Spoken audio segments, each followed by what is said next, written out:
नमस्कार, मी वैशाली वागरे भुक्तरे. आजच्या कार्यक्रमात आपण ऐकणार आहोत कुमारी नव्या गोविंद कवळे या चिमुकलीने कवी वीरभद्र मिरेवाड यांच्या आनंदाची फुलबाग या कविता संग्रहावर दिलेली प्रतिक्रिया. चला तर ऐकूया कुमारी नव्या गोविंद कवळे या बालिकेने दिलेली सुंदर प्रतिक्रिया. मनाला आनंद देणारी आनंदाची फुलबाग. नव्या गोविंद कवळे लिहिताना असं म्हणते, माझ्या पप्पांच्या आग्रहाने अधूनमधून सुट्टीच्या दिवशी कवी श्री गोविंद मिरेवाड सरांनी लिहिलेल्या आनंदाची फुलबाग या बालकविता संग्रहाचे वाचन करू लागले.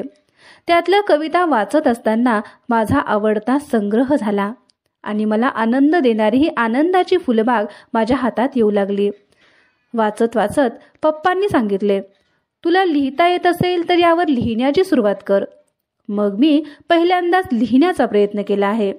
नायगावचे रहिवासी आदरणीय वीरभद्र मिरेवाड सर यांनी लिहिलेला संग्रह असून तसेच माझ्या पप्पांचे मार्गदर्शक गुरु आहेत. यातल्या कविता वाचत असताना मला खूप काही शिकायला भेटले आणि त्यातून पुस्तक वाचण्याची आवड निर्माण झाली. त्यातली पहिली कविता अशी आहे, मूळ स्वभाव जाईना. कवी म्हणतात, तळ्याकाठी खेळताना विंचू पाण्यात पडला. तळ्याकाठी खेळताना विंचू पाण्यात पडला, मरणाच्या भयाने धाय धाय रडला.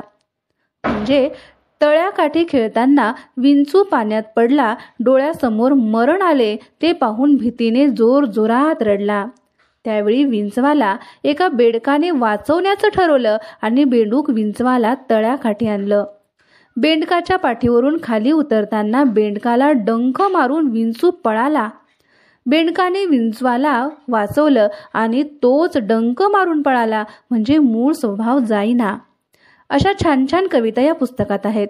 दुसरी कविता म्हणजे एक हसण्याची गोष्ट आहे. या कवितात कवी म्हणाले, एकदा शाळेत गंमत घडली. एकदा शाळेत गंमत घडली, गणूच्या उत्तराने धम्मालच उडाली. म्हणजे गणू शाळेत गेला आणि त्याच्या उत्तराने धमाल उडाली. सर आणि मुलं सारेच हसायला लागले आणि कविता वाचत असताना मी सुद्धा हसू लागले. जादू म्हटलं की आपल्या आवडीचा विषय. बालमित्रांनो, पाहिली का जादू? नसेल तर या कवितेत जादू आहे. वाचताना पोट धरून हसू येते.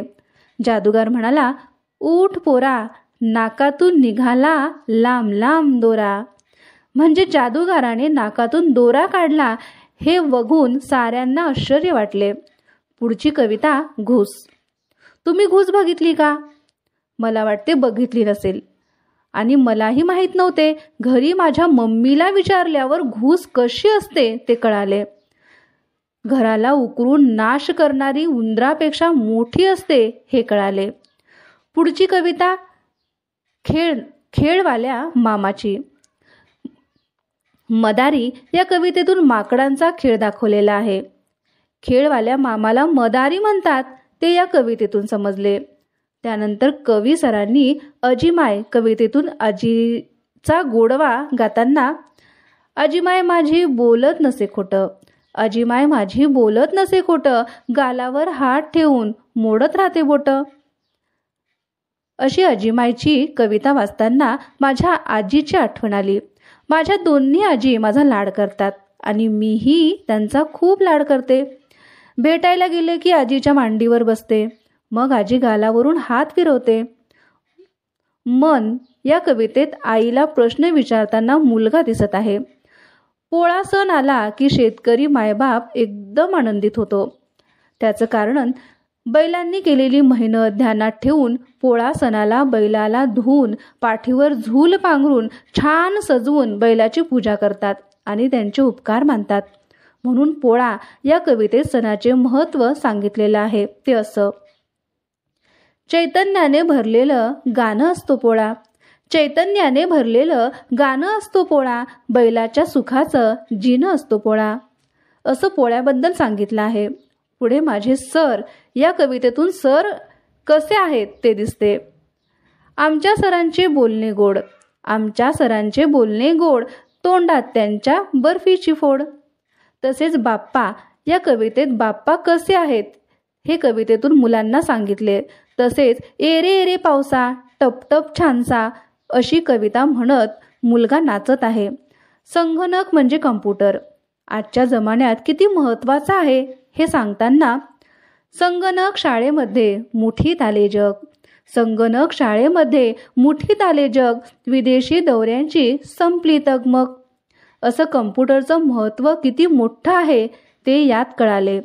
तसेच बाग बगीचा, अमराई, बाळ, धरती, आजोबा, एक होते माकड, निसर्ग, सोबती, सूर्यफूल, मामा मामी, सर्कस, तिरंगा हाती घेऊ, अवतरला विठोबा आणि शेवटची पुस्तक ही कविता आहे. यातील साऱ्याच कविता मुलांना नक्कीच आवडतात. हे सुंदर पुस्तक ग्रंथाली प्रकाशनाने काढले.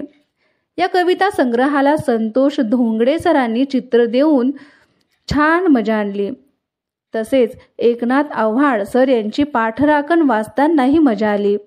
यात एकूण 48 कविता असून प्रत्येक मुलांना आवडणारा बालकविता संग्रह आहे.